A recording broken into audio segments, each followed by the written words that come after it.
Hello, everybody. Welcome to this session. This is about basically design for analog station. Thank you, Mars Society, for having me. Okay, so let's start. The concept of this project, this presentation, in collaboration with Mars Society UK, it's what would be like an analog station, if you can imagine the easiest way possible to design one and to install a new station, let's say. Why do we need a low-cost analog research habitat? Analog research habitat, for everybody that are here, maybe they didn't hear about that before, is a kind of station where you simulate mission in space. Why you do that on a simulated station on Earth? Because it's obviously safer, so you can experiment procedures, operations, and different hardware, for example, without all the perils, let's say, of doing the same in space. So you want to do experiment in a more protected environment. So why we need a low-cost analog research habitat? Why we cannot have like a, just splash all the money that we have for the coolest, design that we have? I think there are three main reasons. And one is we have a new era, or new space, what we call now all these new companies coming out and designing these, incredible products, services, rockets. And this is kickstarting the new era of commercial space, where basically me and you will be able to go on space one day. I believe that there will be, enough. Like with the normal airplanes, we will be able one day to go to space.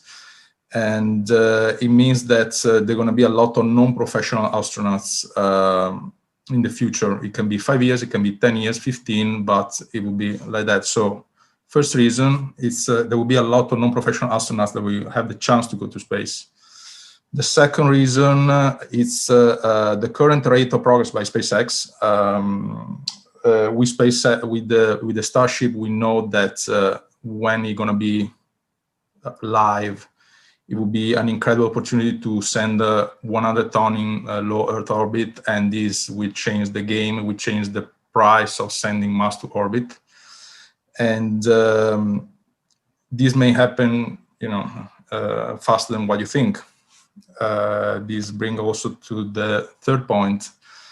That these big company like SpaceX, government agencies like NASA, JAXA, and ESA, etc., they have their own facilities. But if they're going to be this increase of private people going to space, I don't think they're going to go. They're not going to be everybody going to train to the NASA center or to the SpaceX center. They're probably going to be people selling the services to third parties, and these third parties, maybe they want their own facilities for training. And this means that in a few years from now, a large number of civilian citizens will need to be trained, and facilities will need to be available for this.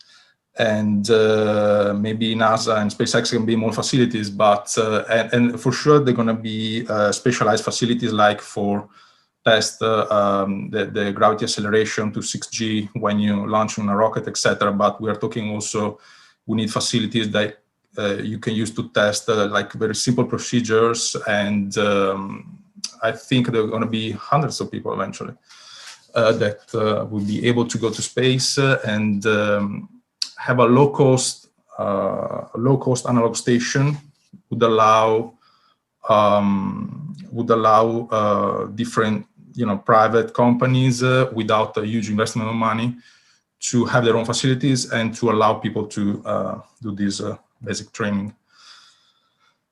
Well, why also off-the-shelf analog? Off-the-shelf analog because it would allow customization of these habitats, in the sense that you may want to have an habitat that where you test more different for example, kind of production, how you produce the food, how you do certain kind of operation with robotics, and how we do achieve low cost and off-the-shelf hub design. I think that I'm an architect, so obviously I bring in here my experience within the construction industry. That is, you optimize the fabrication, so you use off-the-shelf elements, as I said before. So prefabrication, light prefabrication, and you optimize also the logistic.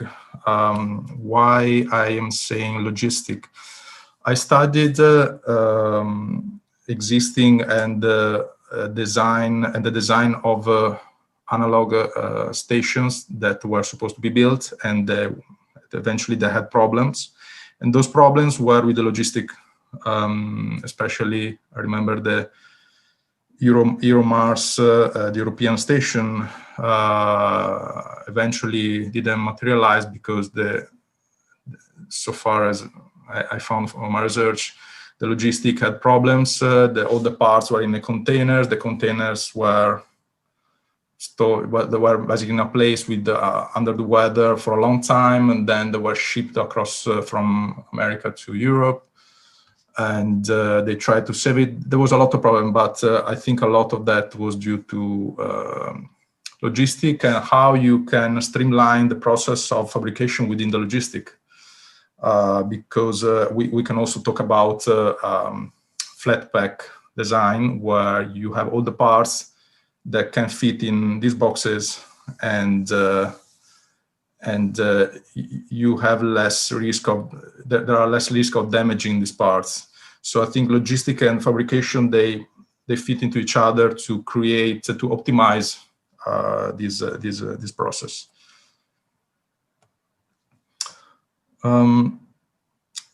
There are, from what I studied, there are three main different approaches to deliver a functioning station. Functioning station to a remote location, obviously, we don't want a functioning station in a square in London. We need to test site operation, field operations, and usually you want the analog station in a place that replicates the environment that you are targeting. That doesn't mean that this kind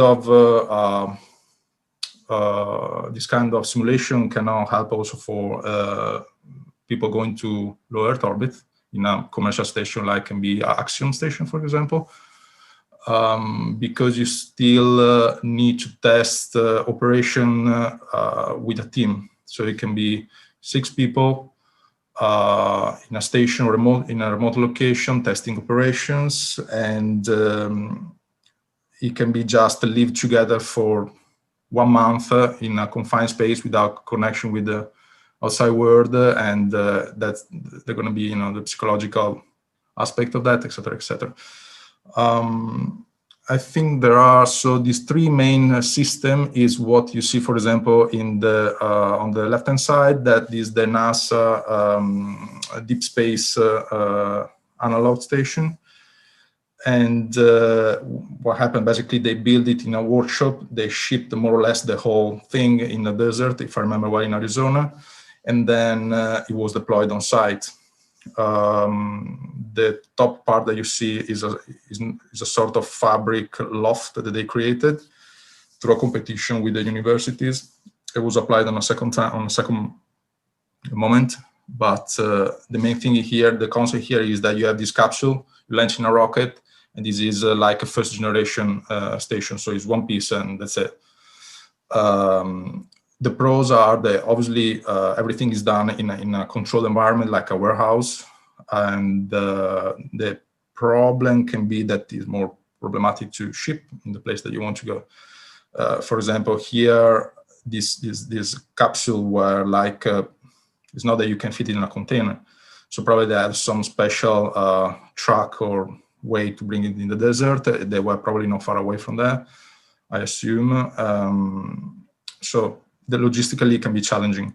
Second option that has been used, for example, from the Mars Society to deliver their 2 habitats in the Utah desert and in Canada. It's the you have these you have the habitat divided in little construction parts, in the little parts. You build it in the workshop, you test it, and then you disassemble it. You put it inside a container and then ship it, reassemble inside, and that's probably the easiest way to ship such a thing. On the cons, is more labor intensive. And so it means more cost. Labor is one of the biggest costs of construction, and more parts that can go wrong. Let's say if you ship something that is already, like in the first example, already done, you don't have to assemble much. There are less risk involved. The third approach that is the one used, for example, from the Mars habitat in the desert in Israel, is this element that you can fold or inflate, or anyway is a sort of compressible space that you can expand once is at the site. It means that you don't have to assemble like in the second. Oh no, you don't have to assemble much like in the second option. It has more flexibility than the first option. So you can squeeze it, for example, in a container. Like in this case, they got a container, they customized the container, and they added this thing that fold out, and then they added tents, etc., etc.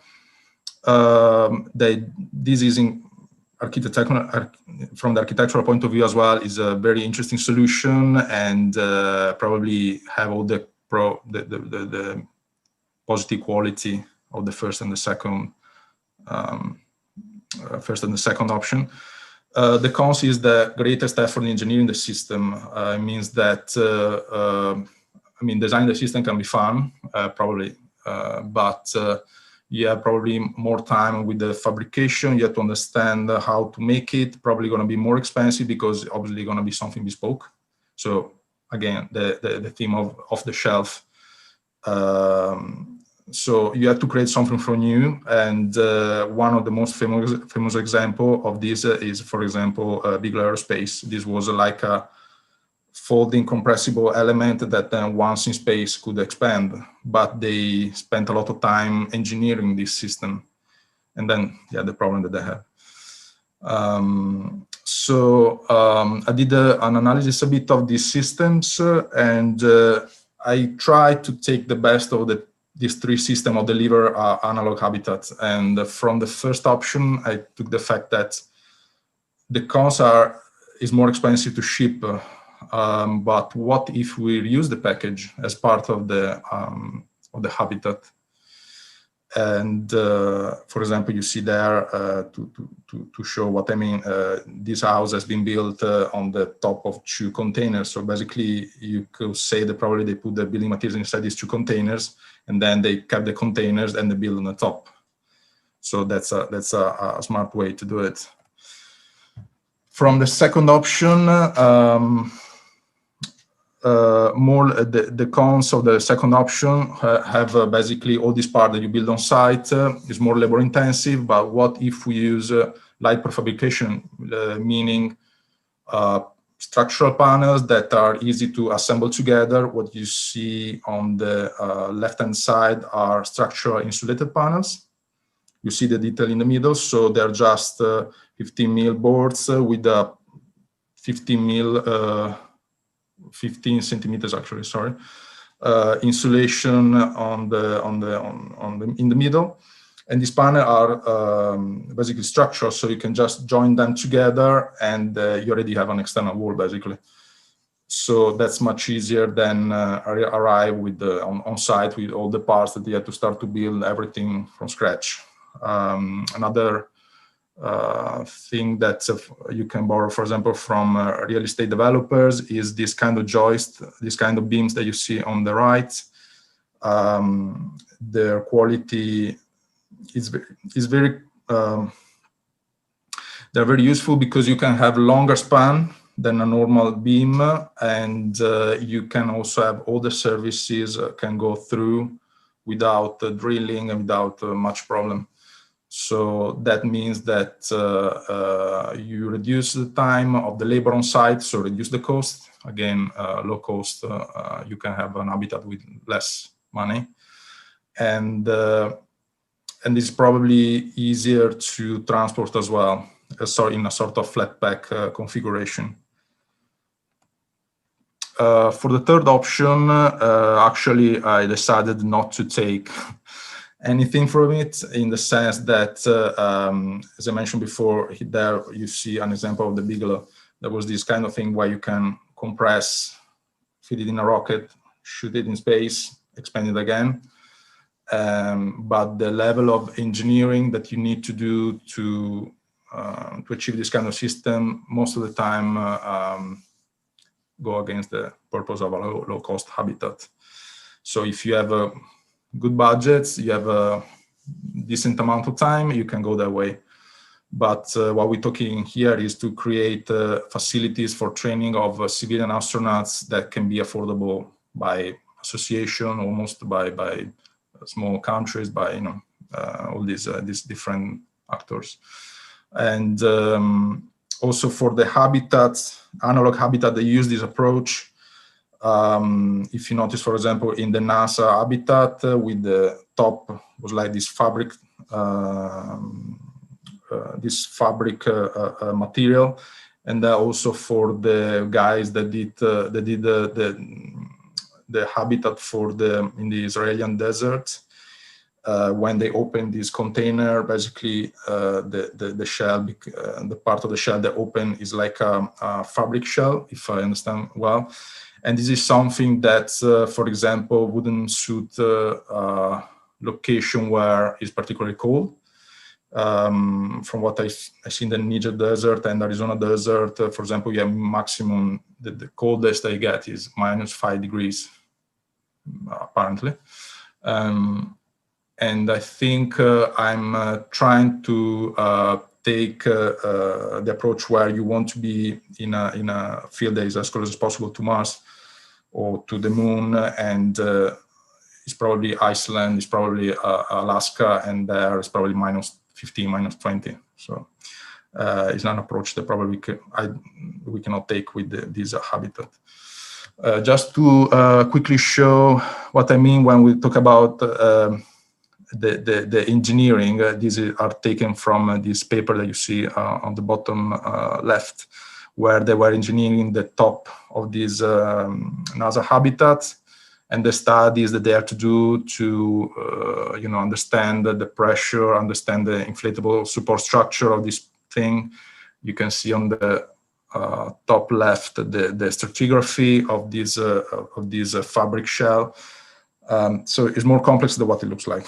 That's just to reiterate the point. For the habitat design that I'm gonna present shortly, basically I decided not to go with a cylindrical shape for different reasons. Again, following the concept of this design, there is cheap. So with a square shape, you don't need the bespoke furniture. You can say, okay, but you can make the wall straight inside the cylinder. Yes, but then you lose space, and then what's the point? I mean, and a square shape, a cubical shape is easier to assemble on site. So I already give up the shape of the habitat, I guess, or part of it at least. With the cubic or anyway like a square shape, you can flat pack the parts. If you have rounded parts, you have more problems to store them in flat pack, and there are problems of bending and no bending. If you have a flat panel, it's very difficult to damage it if you don't really do something wrong. And I also recognize the fact that these are not pressure vessels. We are not shooting them in a rocket, and it doesn't really. I think it doesn't really matter that you see yourself inside a cylinder or inside a cube. for the purpose of the training that you have to do, but it's very important for the concept that is a low cost and off the shelf. So that's why my design consists of a main module. There is a cube of 6 meter by 6 meter by 6 meter. And basically, I decided to reutilize two of the 3 or 4 containers that are going to be used to bring the materials on site. And here you can see more clearly. Basically, they're going to be a half, what is called a half container, standard container, going to be used as an airlock entrance to the habitat. And then a standard container going to be used as a sanitation module. Sanitation meaning that you have the toilets, you have technical spaces for water tank, electric generator, backup generator, and you have also storage for the crew, etc. And then you're going to have a main habitat module that is where all the main activity is going to happen. And the idea here is that this is basically going to be wrapped in a cladding that's going to protect them from rain, etc. The main module going to be subdivided in 2 decks. Going to be a lower deck. They're going to be there would be the living area and the working area. The habitat, the main hub is 6 meter by 6 meter for the reason that it can fit in a container. So the biggest part of this can fit in a container. The standard container is about 6 meter by 240. So the biggest beam is about 5.6, if I remember well. So it can fit in a container. So that's why, and the space that you have is probably a good proxy of what will you have in a habitat in space. So I didn't want to go for a 10 meters. You could do double the space if you want, but again, following the concept, cheap and off the shelf, you can have all this all the parts of this design fitted in a container, shipped, and then assembled. So the main part here is the core that is composed by workstation. You have a folding table that you can, for 6 people. And you can have a lounge area, space for like a workbench, workshop, etc., and a little kitchen that can, for the cooking. The 2 secondary modules are connected by this little bridge. They give also stability in case of wind, etc. And there is the big container, let's call it. There is the sanitation module. As I said, going to be crew storage, so 6 modules, one per every member of the crew. A toilet, and on the back you're going to have this technical space. I put it on the back because you can access, basically, if you see here, I don't know if you can see my mouse, the mouse. You can access from the back of the container, and you can top up the water tank, for example, or you can top up the diesel generator if there's going to be a diesel generator. Basically, you can work with all the technical section without going through the main habitat. While the half container will be basically the airlock where all the EVA suit gonna be stored. And this allows also for the possibility to experiment, for example, with the dust mitigation systems, because the airlock is not, like you've seen, I've seen a lot of habitats is sort of basically a sort of room inside the main habitat. Here is a separate part. You can completely close it and seal it and try different things, basically. Upper deck, we have simply 6 bedrooms, single bed, obviously, and more storage again. And you're probably going to notice there's not a lot of windows in this habitat. Again, this to recreate the 3 minutes. Pardon? 3 minutes. Oh, wow. That was fast. Okay, so so you're gonna have just these two cupola one, cupola two are basically two windows that you can look out and see, etc. But they're not gonna be other windows to again recreate the fact that you're gonna have this in space. The habitat itself is 82 square meters, and just to give an idea of the size, it's gonna be the flashline habitat in Mars Society is about 110 square meters, so it's slightly smaller. The good thing of this design is it can be modular, so you can assemble it in a lot of parts, in a lot of configurations, and you can expand it for, as I said, off the shelf. You can configure it for different purposes, and the technology used is something that has been used already in this kind of systems, but especially for mechanical ventilation with the heat recovery, I think it would be important to try to test something, let's say, better than what is currently used. I did a preliminary estimate, obviously low cost, I have to say the cost, for $428,000. Sorry, it says pound at the end, but it's actually dollar. The yellow column is dollars. If you put in comparison with, again, the flash line from what Zubrin said in a book, I think it was about $1.3 million. So that would be a quarter-ish, a third. So that's already a good preliminary estimate.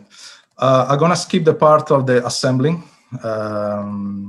but what I want to say that the possible research that you can do with this configuration can be very interesting, because you can add modules, for example, a container for to growing bioponic vegetables. You can swap the sanitation module with another one with new technology. If you, for example, you do a collaboration with Eclipse company to test water management systems. And a separator lock, as I said before, have its own advantage to test different dust, for example, mitigation. Okay, so if anyone is interested in testing hardware, especially I think Eclipse and water recovery, food production, please get in touch. We are trying to get this project kickstarted with the Mars Society UK, and yeah, let me know if you have any question. Thank you. Okay, great. Quick question. We only have time basically for one, as we're basically out of time. But right. I didn't see a location on how to get to the from the lower to upper deck on the central module. Was there a ladder or some way to get up there? Yeah, basically, you see here on the left there is this alternating thread ladder. So it's like from nautic, from the boats. You can see in the middle. Ah, okay, that's what that is. So you see that, yeah, I don't know if it's clear, but basically that's the ladder that allow you to get to the upper deck. Gotcha. With the central storage on either side, right? Pardon? On the lower level, you have the central storage on either side. Exactly. Okay. Yeah, you need a lot of storage usually in these places, so I try to use as much as possible. That makes sense. Well, I have unfortunately, we are out of time for more questions. Well, if you want, you can stay behind and answer a few questions, but the next tracks are starting, so please keep that in mind. I can go in the chat and answer. Can I stay in the chat and answer? Yeah, go ahead. So the next question was, how do you allow space for equipment and tools and experiments, etc.? How do you allow space for equipment, tools, and etc.? You allow space. As I said, I try to put as much storage as possible. But as I said, also the thing of this configuration is that you can add as many modules as you want. If you want to have more space for certain kind of experiments, the fact that you have all these container and the main hub configuration, you can add other containers, and the main hub can become like a crossway between other modules that you can compose together. So you can really customize the configuration, how much you want, depending on budget and depending on timing and requirements. What's the insulation like, considering these are designed for more extreme environments? So the insulation, at the moment I was looking for a structure insulated panel. The thickest one that is off the shelf is about 172 mil, and they achieve a U value that is very good. And then on the plus, basically to run all the first and second, basically the wiring and the piping, you're going to be run on the inside, and then you put a dry wall. On the dry wall, between the structural panel and let's say the plasterboard or the panel, actually I would say, no, you're not going to be a plaster, it's going to be a panel. You have this probably 2.5 to 5 centimeter space that you're going to have extra insulation. So it should be quite good to be in Alaska, probably. Definitely Iceland. In Alaska, I have to double check. Are there locations in the UK where you could deploy this that would be similar, or would you need to go international for that? We were actually considering different locations. Originally, I was thinking Iceland because it was the original location of the EuroMars habitat. But talking with the people from our Society UK, there was also an idea of Alaska to do different kind of research. So at the moment is a concept design, but I'm going to start to study the U value of the insulation and have a proper calculation of the temperature that are allowed. But for now, there's no like a place for this. Gotcha. Yeah. All right. Well, just about everyone's headed out for the next session. Is there any final questions before we wrap this up? Does it spin? No, it doesn't spin. Not sure why it should spin, but no, it doesn't spin.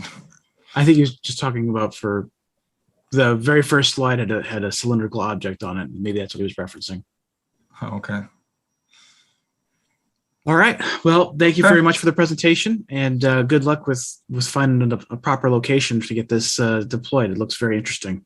Okay. Thank you very much for having me. All right. Have a good night. You too.